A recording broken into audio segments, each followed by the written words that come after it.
ஒரு பொருளாதார போர் மூலமாக ஒரு நாட்டையே மூச்சு திணற வைக்க முடியுமா? எஸ், முடியும்னு சொல்றது ட்ரம்பினுடைய அமெரிக்கா. ஈரானின் பொருளாதார உயிர் நாடிகள் ஒவ்வொன்றையும் துண்டிக்க போகிறோம் அப்படின்னு அறிவித்திருக்கிறது அமெரிக்கா. அமெரிக்கா அறிவித்திருக்கக்கூடிய இந்த ஆபரேஷனுடைய பேர் ஆபரேஷன் எக்கனாமிக் அவுட்காஸ்ட். மறுபக்கம் ஈரான், நீங்க என்ன வேணா பண்ணுங்க, எனக்கு தெரியும் நீ இங்கே தான் வந்து நிற்ப அப்படிங்கிறது எனக்கு நல்லாவே தெரியும், நாங்கள் அதுக்காக தான் காத்துக்கிட்டு இருந்தோம், இதெல்லாம் நாங்கள் ரொம்ப ஈஸியாக சமாளிப்போம் அப்படின்னு ஒரு அசால்ட்டான பதில். ஈரான் கிட்ட இருக்கக்கூடிய அந்த 2 இயர்ஸ் பிளான் என்ன? அமெரிக்கா தன்னுடைய ஆபரேஷனை விவரிக்கிறப்போ அவங்க பயன்படுத்தின இந்த வார்த்தைகள், அதனுடைய முக்கியத்துவங்கள் என்ன? இதையெல்லாம் பற்றி தான் இன்னைக்கு நாம நம்மளுடைய டிகோட் ஷோல விரிவாக பார்க்க போறோம். Welcome to decode with Vikatan. நான் உங்கள் பிரேம்.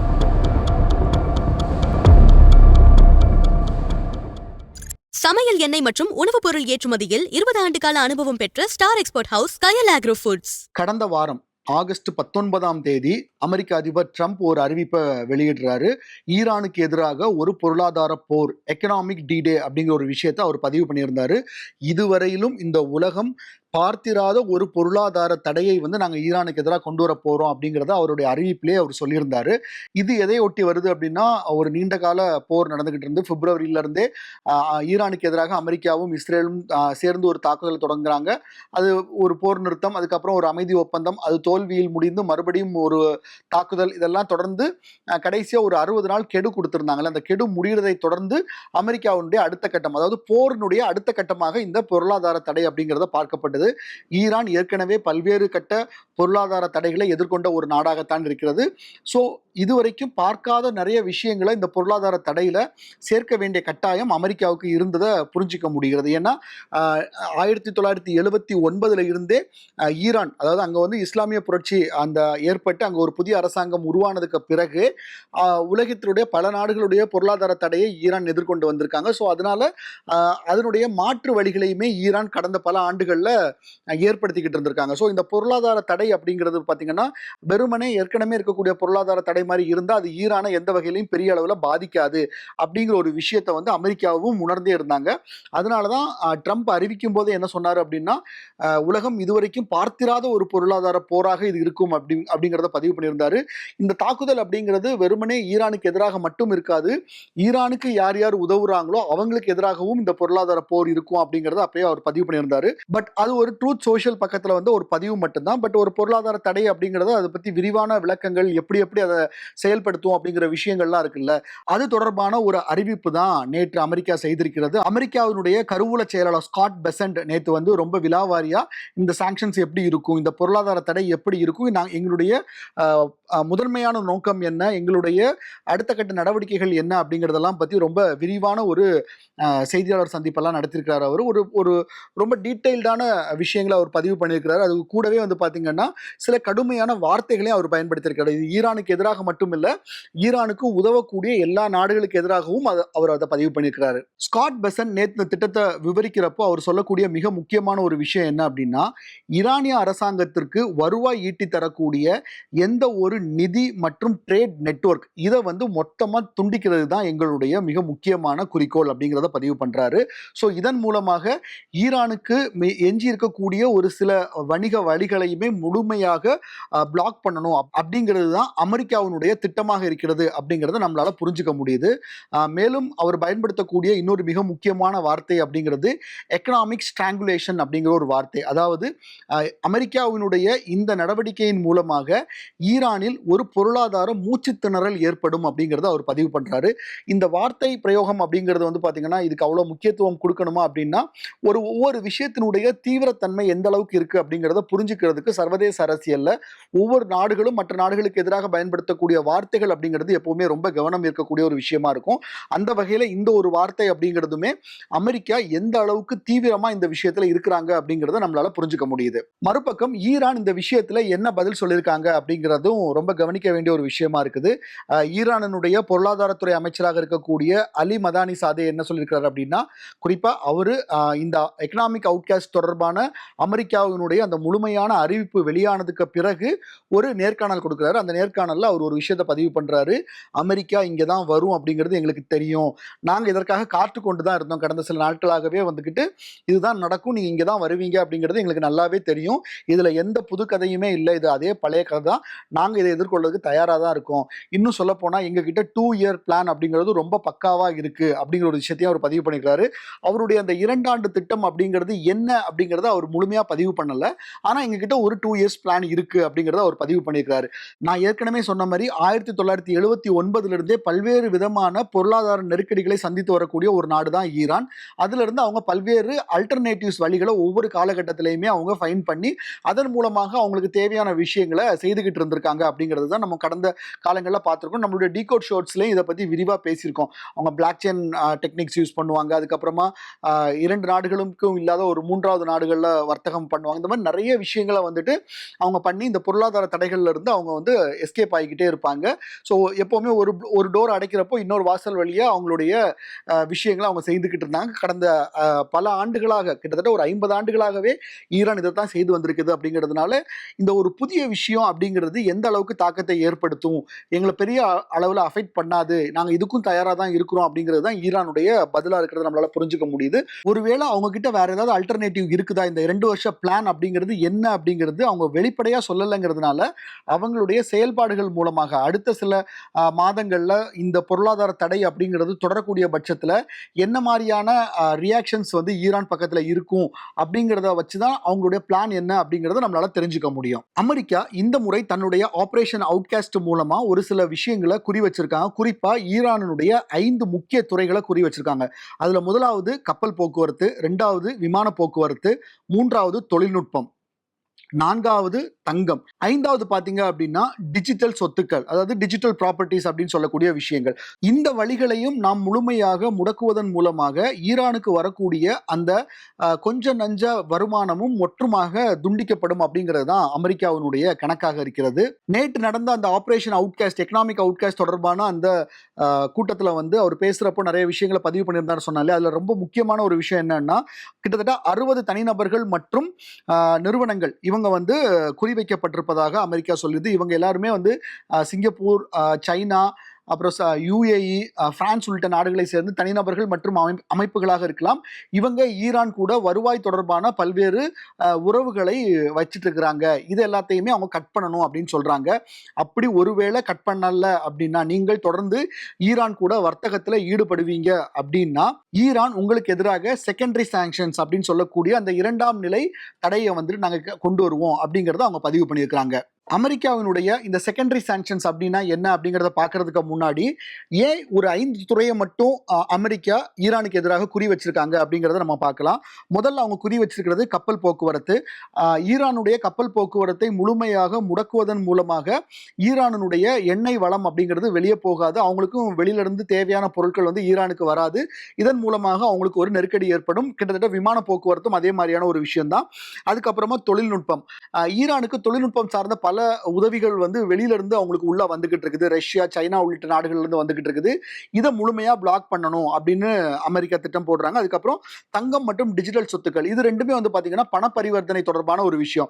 ஒன்னு, ஈரான் தான் கைவசம் இருக்கக்கூடிய தங்கத்தை வித்து இந்த பொருளாதார நெருக்கடியை நீண்ட நாட்களுக்கு சமாளிக்கலாம்னு ஒரு திட்டம் வச்சிருக்கலாம். ஸோ அதை பிளாக் பண்ணணும். இன்னொன்னு டிஜிட்டல் ப்ராப்பர்ட்டிஸ் அப்படின்னு சொல்லக்கூடிய, இன்னைக்கு தொழில்நுட்பம் வளர்ந்ததுக்கு அப்புறமா நிறைய டிஜிட்டல் மணி எல்லாம் பேசிக்கிட்டு இருக்கிறோம் இல்லையா? ஸோ அந்த வகையிலையுமே எந்த ஒரு உதவியும் ஈரானுக்கு வந்துடக்கூடாது அப்படிங்கிறதுனால இந்த விஷயத்தையுமே முழுமையா பிளாக் பண்றாங்க. இது ஈரான் சைட்ல இருந்து மட்டுமே அவங்க பிளாக் பண்ணல. ஈரானுக்கு இந்த வெளிநாட்டுல இருந்து பல அமைப்புகள் உதவுறாங்க இல்லையா, அவங்க சைட்லயும் அவங்களுக்கு ஒரு எச்சரிக்கையை விடுறாங்க. இங்கதான் வந்து செகண்டரி சாங்ஷன்ங்கிற ஒரு விஷயம் அமலுக்கு வருது. இந்த செகண்டரி சாங்ஷன்ஸ் அப்படின்னா என்ன அப்படின்னா, ஒருவேளை நீங்க ஈரானுக்கு நிதி வரக்கூடிய அளவுல ஏதாவது ஒரு விஷயத்துல நீங்க உதவுறீங்க அப்படின்னா உங்க மேலேயும் அந்த தடை அப்படிங்கிறது பாயும் அப்படிங்கிறது தான் அந்த எச்சரிக்கை. அதுல ஒரு மிக முக்கியமான ஒரு விஷயத்த பதிவு பண்றாங்க. குறிப்பா இந்த நிறுவனங்கள், நிறைய நிறுவனங்கள் வந்து ஈரான் கூட தொடர்புல இருக்கிறீங்க. அதாவது ஒவ்வொரு நாடுகள், இப்ப இந்தியாவிலேயுமே வந்து பாத்தீங்கன்னா சில நிறுவனங்கள் வந்து ஈரானினுடைய எண்ணெய் தொடர்பான ட்ரேட்ல இருப்பாங்க. அங்க ஈரான் கிட்ட இருந்து சில நிறுவனங்கள் எண்ணெய் வாங்கக்கூடிய விஷயங்கள் எல்லாமே நடந்துகிட்டு இருக்கும். இந்த அமெரிக்காவினுடைய பட்டியல்ல இந்தியாவில் இருக்கக்கூடிய ஒரு 4 நிறுவனங்கள் கூட இடம்பெற்றிருக்கு அப்படிங்கிற ஒரு முதற்கட்ட தகவல் கூட வெளியா இருக்கிறது. ஸோ இப்ப இந்த நிறுவனங்கள் எல்லாமே ஈரானுடன் டையப்ப உடனடியாக கட் பண்ணணும் அப்படிங்கிறது தான் ட்ரம்பினுடைய ஸ்டேட்மெண்ட். ஒருவேளை அவங்க அதை கட் பண்ணல அப்படின்னா நாங்க என்ன பண்ணுவோம் அப்படின்னு அமெரிக்கா சொல்றாங்கன்னா செகண்டரி சாங்ஷன்ஸ், அதாவது cut off from dollar system அப்படிங்கிற ஒரு விஷயத்தை அவங்க பதிவு பண்றாங்க. அதாவது டாலர் அமைப்புல இருந்து துண்டிக்கப்படுவீர்கள் அப்படிங்கிறது தான் விஷயம். ஸோ இதை வந்து உங்களுக்கு புரியுற மாதிரி சொல்லணும் அப்படின்னா, உலகத்தினுடைய பெரும்பான்மையான வர்த்தகங்கள் அப்படிங்கிறது டாலரை மையப்படுத்தி தான் நடக்குது. இது எல்லாருக்குமே தெரிஞ்ச ஒரு விஷயம் தான். ஒரு டாலர் டிரான்சாக்ஷன் அப்படிங்கிறது எப்படி நடக்கும் அப்படின்னா, இப்போ ஒரு டாலரை ஒருத்தருக்கு நம்ம காசா கொடுக்குறோம், நம்ம ஒரு பொருளை வந்துட்டு ஒரு வெளிநாட்டுல இருந்து வாங்குறோம், அதற்கு ஈடாக டாலரை நம்ம அங்கே டிரான்சாக்ஷன் பண்றோம் அப்படின்னா, இந்த டாலர் டிரான்சாக்ஷன் அமெரிக்காவில் இருக்கக்கூடிய ஒரு கிளியரிங் வங்கி அப்படின்னு சொல்லுவாங்க. அந்த கிளியரிங் வங்கியின் மூலமாகத்தான் இந்த டாலர் டிரான்சாக்ஷன் நடக்கும். நீங்க யோசிச்சு பாருங்க, உலகத்தில் இருக்கக்கூடிய மிக முக்கியமான வர்த்தகங்கள் எல்லாமே டாலர்ஸ்ல தான் நடக்குது. இந்த வர்த்தகத்துக்கு மிக முக்கியமான மையப்புள்ளியாக இருக்கக்கூடியது அமெரிக்கா. இப்ப அமெரிக்கா ஒரு நிறுவனத்துக்கு எதிராக டாலர் அமைப்புல இருந்து உங்களை நாங்க நீக்கிறோம் அப்படின்னு முடிவு பண்ணாங்கன்னா, மேற்கொண்டு அந்த நிறுவனத்தால எந்த நிறுவனத்துக்கு கூடயும் எந்த நாட்டுக்கு கூடயும் அவங்களால டாலர்ல டிரான்சாக்ஷன் பண்ணவே முடியாதுங்கிற ஒரு சிச்சுவேஷன் வரும். அதாவது என்ன அப்படின்னா, ஒவ்வொரு டாலர் டிரான்சாக்ஷனுக்குமே அமெரிக்காவில் இருக்கக்கூடிய clearing bank or correspondent bank அப்படின்னு சொல்லக்கூடிய அந்த அமைப்பு வந்து கிளியரன்ஸ் கொடுக்கணும். இப்போ அமெரிக்கா ஒரு நிறுவனத்தை வந்து cut off from dollar system அப்படின்னு பேக்லிஸ்ட் பண்ணிட்டாங்க அப்படின்னா, அந்த நிறுவனத்தினுடைய பணங்களை வந்து அந்த சென்ட்ரல்ல இருக்கக்கூடிய அந்த கிளியரிங் பேங்க் வந்து கிளியர் பண்ணாது. ஸோ இதன் மூலமா அவங்களால டிரான்சாக்ஷனே பண்ண முடியாது. இப்போ உதாரணத்துக்கு சைனால இருக்கக்கூடிய ஒரு நிறுவனம் ஈரான் கூட தொடர்புல இருக்கிறாங்கன்னு வச்சுப்போம். அவங்களுக்கு இடையே நடக்கக்கூடிய டிரான்சாக்ஷன் அப்படிங்கிறது டாலர்ல இருக்கணும்னு அவசியம் இல்லை. ஸோ அதனால அவங்களுக்குள்ள அந்த டிரான்சாக்ஷன் நடக்கலாம். ஆனால் சைனாவில் இருக்கக்கூடிய அப்படி ஒரு குறிப்பிட்ட நிறுவனம் ஈரானுக்கு தொடர்ந்து உதவிகளை செய்கிறது அப்படின்னு அமெரிக்கா கண்டுபிடிச்சதுன்னா, அமெரிக்கா என்ன சொல்லுதுன்னா, நாங்க உங்க மேல விதிக்கக்கூடிய பொருளாதார தடையின் மூலமாக உங்களை நாங்க டாலர் சிஸ்டத்தை வந்து நீக்கிடுவோம். அதாவது சைனாவே கிடையாது, சைனாவில் இருக்கக்கூடிய அந்த நிறுவனத்தை. இப்ப அந்த நிறுவனத்தால உலகத்துல எங்கேயுமே டாலர் வச்சு பிசினஸே பண்ண முடியாத ஒரு நெருக்கடிக்கு வரும். சோ இதற்கு பயந்து உலகத்தில் இருக்கக்கூடிய பல்வேறு நிறுவனங்களும் ஈரானை விட்டு விலகுவாங்க அப்படிங்கிறது தான் அமெரிக்காவுடைய பிளானா இருக்கு. இதுதான் இந்த cut off from dollar system அப்படிங்கிறது. நேத்து ஸ்காட் பெசன்ட் பேசுறப்போ இன்னொரு மிக முக்கியமான விஷயத்தையும் அவர் பதிவு பண்ணியிருந்தாரு. அமெரிக்கா சைனாவுக்கு எதிரான நடவடிக்கைகளை எப்படி மேற்கொள்வாங்க அப்படிங்கிற ஒரு கேள்வி இருக்கு. ஏற்கனவே அமெரிக்காவுக்கும் சைனாவுக்கும் ஒரு பெரிய போட்டி இருக்குது. பல்வேறு விஷயங்கள்ல மோதல்களும் இருக்கிறத நம்மளால பார்க்க முடியுது. ஸோ இந்த விஷயத்துல சைனாவுக்கு எதிராக அமெரிக்காவுடைய செயல்பாடு எப்படி இருக்கும் அப்படிங்கிறது தான் மிகப்பெரிய கேள்வி. ஏன் அப்படின்னா, ஈரான்ல இருந்து ஏற்றுமதி ஆகக்கூடிய எண்ணெய்கள்ல கிட்டத்தட்ட 80% எண்ணெயை வந்துட்டு சைனா தான் வாங்குறாங்க. சைனால இருக்கக்கூடிய நிறுவனங்கள் வாங்குறாங்க. ஸோ இதை சைனா அப்படியே விடுறதுக்கு ஓகே சொல்லுவாங்களா அப்படிங்கிற ஒரு கேள்வி இருக்கு. எனக்கு வந்து அமெரிக்கா சொல்றதுதான் முக்கியம், நாங்க வந்து ஈரான் கிட்ட ஆயில் வாங்க மாட்டோம் அப்படிங்கிற ஒரு காலை அவங்க எடுப்பாங்களா அப்படிங்கிற ஒரு கேள்வி வருது. அப்படி ஒரு காலை எடுக்காம தொடர்ந்து அவங்க எண்ணெய் வர்த்தகத்துல ஈடுபடக்கூடிய சூழல்ல இந்த நிறுவனங்களுக்கு எதிராக அமெரிக்கா என்ன மாதிரியான நடவடிக்கை எடுக்கும் அப்படிங்கிறது ஒரு மிகப்பெரிய கேள்வி. பட் இந்த கேள்வியை நேரடியாகவே செய்தியாளர்கள் வந்து பெசன் கிட்ட கேட்கிறாங்க. பெசன் என்ன சொல்றாருன்னா, எந்த ஒரு நாடுமே இதுக்கு விதிவிலக்கு அல்ல அப்படிங்கறத அவர் பதிவு பண்றாரு. சோ அமெரிக்கா இந்த விஷயத்துல ரொம்ப தீவிரமா இருக்கு அப்படிங்கறத நம்மளால பார்க்க முடியுது. ஆனால் அதே நேரத்தில் அவங்களுடைய செயல்பாடு பார்க்கிறப்போ ஒரு சில முரண்களையும் பார்க்க முடியுது. அதாவது சைனாவில் இருக்கக்கூடிய பல்வேறு நிறுவனங்களை அவங்க பட்டியலிட்டு இருக்காங்கன்னு சொன்னேன் இல்லையா. அதாவது இந்த ஈரான் கூட நிதி தொடர்பான உறவுல இருக்கக்கூடிய பல்வேறு நிறுவனங்களை, இதுல சைனாவினுடைய மிக முக்கியமான நிதி அமைப்புகள்லாம் இடம்பெறல அப்படிங்கிற ஒரு விஷயத்தையும் சர்வதேச அரசியல் ஆய்வாளர்கள் பதிவு பண்றாங்க. ஸோ இதன் மூலமா சைனாவுக்கு எதிராக எடுத்த உடனேயே ஒரு அதிரடியான ஒரு போக்கை வந்துட்டு அமெரிக்கா எடுக்க மாட்டாங்க. ஒரு மென்மையான போக்கை முன்னெடுப்பாங்க. அதனை தொடர்ந்து அவங்க வந்து கேட்காத பட்சத்துல தான் அடுத்தடுத்த நடவடிக்கைகள் எப்படி இருக்கும் அப்படிங்கிறத பார்க்க வேண்டியது இருக்கு. ஸோ சைனாவுக்கு எதிராக அமெரிக்காவால ஒரே நாள்ல ஆக்ஷன் எடுத்துட முடியாது. அதற்கு மிக முக்கியமான காரணம் என்ன அப்படின்னு பாத்தீங்கன்னா, சைனாவில இருந்து ஏகப்பட்ட ரேர் மினரல்ஸ் வந்து பாத்தீங்கன்னா அமெரிக்காவுக்கு ஏற்றுமதி ஆகுது. அமெரிக்கா பெரிய அளவுல சைனாவுக்கு வந்து டிபெண்ட் பண்ணியிருக்கிறாங்க இந்த அரிய வகை கனிமங்கள் தொடர்பான விஷயத்துல. ஸோ அதனால உடனடியா நீங்க வந்து ஈரானுடைய டைப்பை கட் பண்ணிருங்க அப்படிங்கிறத சைனாவுக்கு சொல்றது அப்படிங்கிறது வந்து அமெரிக்காவால பெரிய அளவுக்கு பாசிபிளா இருக்காது அப்படிங்கிறதையும் நம்மளால புரிஞ்சுக்க முடியுது. ஒரு பக்கம் அமெரிக்காவினுடைய இந்த பொருளாதார போர், இன்னொரு பக்கம் ஈரானுடைய பதிலடி, இது எல்லாத்துக்கும் மத்தியில நேத்து வந்து ஈரான் அரசு ஒரு வீடியோ வெளியிட்டு இருந்தாங்க. அதுல வந்துட்டு ஈரானுடைய உச்ச தலைவராக இருக்கக்கூடிய மொஜ்தபா கமேனியினுடைய வீடியோ உள்ளிட்ட மற்றும் ஆடியோ இடம்பெற்றிருக்கக்கூடிய விஷயங்களை பார்க்க முடியுது. இது எப்ப எடுக்கப்பட்ட வீடியோ, எங்க எடுக்கப்பட்ட வீடியோ, அது தொடர்பான எந்த விஷயங்களும் இல்லை. ஆனால் அவருடைய குரல் பதிவு அப்படிங்கிறது இந்த இடத்துல பதிவாயிருக்கு. மிக நீண்ட காலமாகவே, அதாவது கமேனியினுடைய உயிரிழப்புக்கு அப்புறமாக அவருடைய மகனாக இருக்கக்கூடிய மொஜ்தபா கமேனி வந்து உச்ச தலைவராக பொறுப்புக்கு வர்றாரு. ஆனால் அவர் பொறுப்புக்கு வந்ததுக்கு அப்புறம் எங்கேயுமே பொது வழியில தோன்றல. அவரும் ஒரு தாக்குதல்ல மிக கடுமையா பாதிக்கப்பட்டிருக்கிறாரு. இன்னும் சொல்ல போனா இஸ்ரேல் இருக்கக்கூடிய பல ஊடகங்கள் அவர் உயிரிழந்து விட்டார் அப்படிங்கிற தகவல்லாம் கூட பரப்பிக்கிட்டு பண்ணிக்கிட்டு இருந்தாங்க. ஆனால் ஈரான் அந்த விஷயத்துல வந்து ரொம்ப சீக்ரெட்டை மெயின்டைன் பண்ணிக்கிட்டே இருந்தாங்க. முஜ்தபா கமேனி எங்க இருக்கிறாரு, எப்படி இருக்கிறாருங்கிற தொடர்பான பல்வேறு விஷயங்களை வந்து அவங்க வந்து ரொம்ப சீக்ரெட்டாவே மெயின்டைன் பண்ணிக்கிட்டு இருந்தாங்க அப்படிங்கிற ஒரு விஷயத்தை நம்மளால பார்க்க முடிஞ்சது. இன்னும் சொல்ல போனா தன் தந்தையினுடைய இறுதிச் சடங்குக்கு கூட அவர் வரல. உலகத்தினுடைய பல்வேறு நாட்டினுடைய தலைவர்கள் எல்லாம் குழுமி இருந்த ஒரு இடம் அது. ஆனால் அங்க கூட அவருடைய மகனாக கூட அவர் அந்த இடத்துல கலந்துக்கல. ஸோ இதற்கு ஈரான் சார்பாக பல்வேறு விஷயங்கள் சொல்லப்பட்டுருச்சு. நாங்க வந்து பல்வேறு உளவு அமைப்புகள் வந்து கமேனியை வந்து டார்கெட் பண்ணிட்டு இருக்காங்க. அவருடைய குரல் வெளியானா கூட அதை வச்சு கூட அவர் ட்ராக் பண்ணுவாங்க அப்படிங்கிறது எல்லாமே அவங்க பதிவு பண்ணிட்டு இருந்தாங்க. அதை ஒட்டி தான் இந்த சீக்ரெட் அப்படிங்கிறது தொடர்ச்சியாக மெயின்டைன் பண்ணப்பட்டு இருந்துச்சு. ஸோ அந்த வகையில தான் இந்த விஷயமும் பார்க்கப்படுது. ஆனால் நேத்து அமெரிக்கா ஈரானுக்கு எதிராக ஒரு மிக கடுமையான பொருளாதார போரை முன்னெடுத்திருக்கக்கூடிய நேரத்துல என்ன நடந்திருக்கு அப்படின்னா, இப்படி ஒரு வீடியோவை ஈரான் வெளியிட்டிருக்காங்க.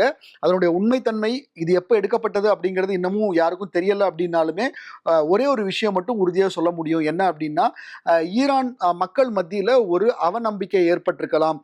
அமெரிக்காவினுடைய பொருளாதார தடை அப்படிங்கிறது எப்படி இருக்கும், நமக்கு வந்துட்டு சாப்பாட்டுக்கே வழி இல்லாத ஒரு சிச்சுவேஷன் வந்துருமா, நம்ம ரொம்ப கஷ்டப்படக்கூடிய ஒரு கடினமான எதிர்காலத்தை நோக்கி இருக்கிறோமோ அப்படிங்கிற மாதிரியான ஒரு கவலைகள் வந்திருக்கலாம். அதை எல்லாத்துக்கும் ஒரு நம்பிக்கை அளிக்கும் விதமாகத்தான் வந்து நேற்று இந்த வீடியோ வெளியாயிருக்கலாம் அப்படிங்கிற ஒரு விஷயத்தையுமே சர்வதேச அளவில் ஒரு கருத்தா முன்வைக்கிறாங்க. பட் இது எப்ப எடுக்கப்பட்ட வீடியோ அப்படிங்கிறது தொடர்பான எந்த விஷயங்களும் இப்ப வரைக்கும் வெளியாகல.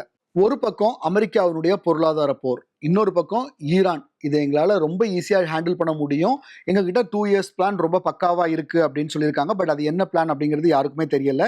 அதை எப்படி கையாள போறாங்க, அதை எப்படி அமெரிக்கா திருப்பி டேக்கிள் பண்ண போகுது அப்படிங்கிறது தான் இப்போ எல்லாரும் முன்னாடி எழுந்திருக்கக்கூடிய கேள்வி. அதையும் தாண்டி ஒரு மிக முக்கியமான கேள்வி எழுந்திருக்கிறது. உலகின் பிற நாடுகள் இந்த 2 பக்கத்தில் எந்த பக்கத்தை எடுக்க போறாங்க?